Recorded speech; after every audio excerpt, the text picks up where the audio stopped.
Olá pessoal, sejam muito bem-vindos a mais um vídeo aqui do canal. E como vocês devem saber, o dólar começou a cair, né? Tinha batido a casa de R$ 6,16, começou a despencar, batendo R$ 5,60. Então, se o dólar continuar dessa forma estável, né, ele não subir, então existe a expectativa na próxima reunião de não termos mais uma nova subida da Selic, ou seja, teríamos somente uma manutenção do estado que continua, ou seja, nós não teríamos queda, né? Mas nós não teríamos subida. Neste cenário, então, a gente tem que ficar de olho naqueles fundos bons que estão bem descontados. O primeiro deles é o RBVA11, que ele é um fundo de renda urbana da Rio Bravo, está na casa de R$ 88,18 e um dividendo bem alto, 13,03, porque os outros fundos de renda urbana estão pagando bem menos. E além disso, ele está com desconto de 17% ainda. Por quê? Geralmente os investidores compram GARI 11, vão comprar HGRU 11 e vão comprar TRXF 11. E o RBVA 11, embora ele tenha uma excelente qualidade, geralmente ele vem depois porque ele tem um braço de educação. Então muita gente prefere comprar logo outros fundos para depois comprá-lo.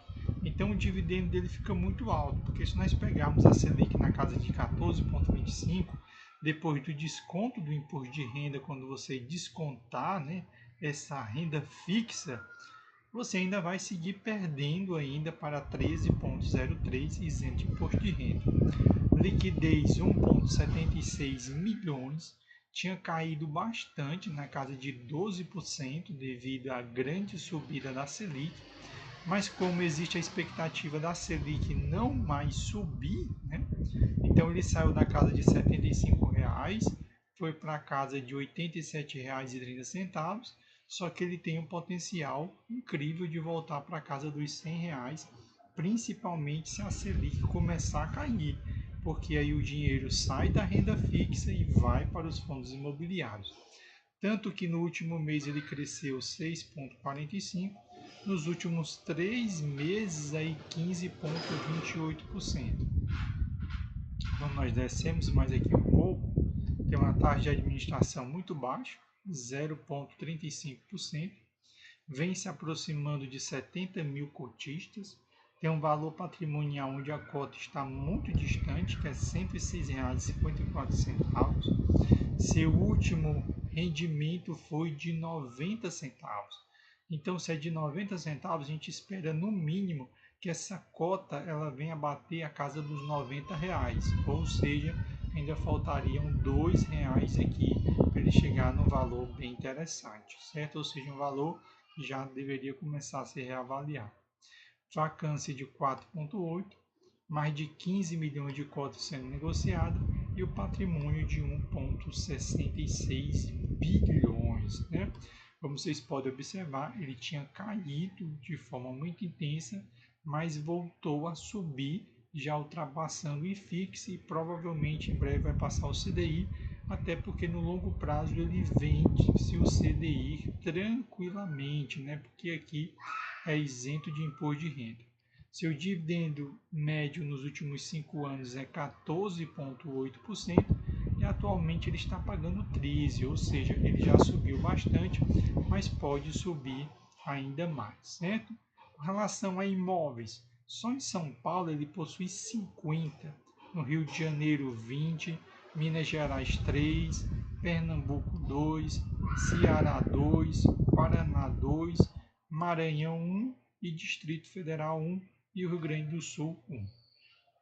Um outro fundo imobiliário também muito bom, que está com desconto aí de 10%, é o TEP11, na casa de R$ 87,50, dividendo de 12,31%, desconto de 10% e a liquidez dele ainda é um pouco baixa, né? Porque você pode observar, ele não chegou a uma liquidez ainda nem de meio milhão. A gente gosta de fundos que têm uma possibilidade de ter aí uma liquidez maior do que 1 milhão.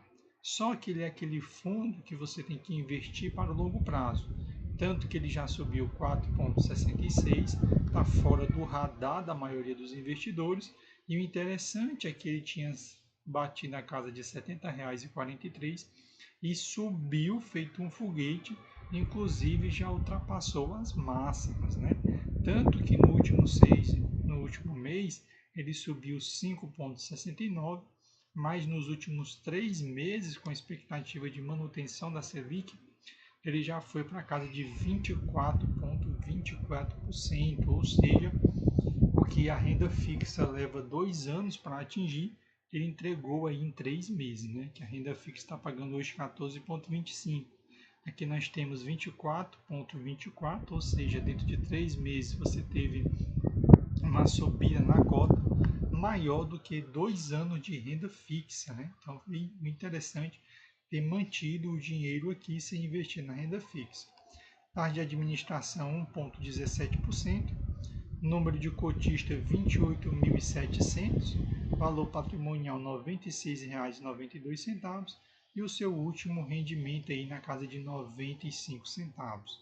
Cotas emitidas 4,2 milhões, tem um valor patrimonial de 409 milhões e, como nós podemos observar aqui, ele bateu o CDI, bateu o IFIX e bateu a inflação, ou seja, esses índices não conseguiram vencer, inclusive até mesmo o Ibovespa, né?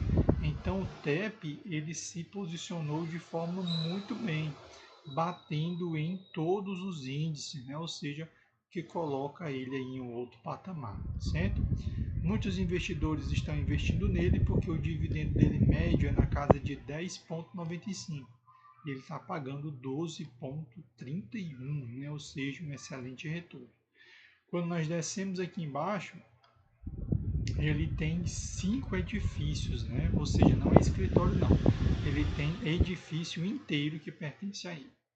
E o próximo é o Helg 11, na casa de R$ 68,00, o dividendo de 6%, já vou explicar para vocês, com um desconto de 40%, liquidez de 641 mil e subiu 47,06. Por quê? O Helg 11, no ano de 2024, passou uma crise, onde o dividendo dele chegou a bater 10 centavos.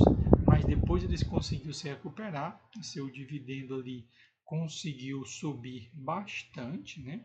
Conseguiu subir ali para a casa dos 60 centavos. E quando ele conseguiu fazer isso, né, principalmente aqui no ano de 2025, aí ele disparou, né? Saiu da casa de R$ 50,53 e foi para o patamar de R$ 68,00. Ou seja, no último mês cresceu 0,28, mas olha nos últimos 3 meses, 26,30, no último ano 47,06 e nos últimos 2 anos 48,70, certo? Ele tem uma taxa de administração de 0,175, muito baixa. Tem um número de cotistas que vem se aproximando dos 5 mil. Tem um valor patrimonial de R$ 111,48. Seu último dividendo, 68 centavos. Vacância de 3%. Tá com o número de cotas sendo negociado na casa de 1 milhão e um valor patrimonial atualmente de 148 milhões, ou seja, o objetivo do fundo é expandir, é crescer. Nós podemos observar batendo o CDI, batendo na inflação e batendo também nas ações, né? Então aí 2 fundos imobiliários performando melhor do que o CDI, melhor do que o IPCA e até mesmo melhor do que o Ibovespa, certo? Então, dividendo atual 6% devido àquela subida violenta, mas o seu dividendo médio é 9,38%, certo? Quando nós descemos aqui embaixo para ver os imóveis, né? Tem 2 em Minas Gerais, um no Rio de Janeiro, um na Bahia e outro em São Paulo, certo? Por que ele despencou? Por causa disso aqui. Então teve um período que ele distribuiu ali 10 centavos, 8 centavos, 10 centavos novamente, e isso desmoronou, acabou com o valor das cotas. mas quando foi em dezembro ele pagou 80 centavos, o que fez as cotas deles dispararem de novo, né? Acabando aí entregando um alto retorno para o investidor, certo? Eu espero que vocês tenham gostado do conteúdo. Você que não é seguidor do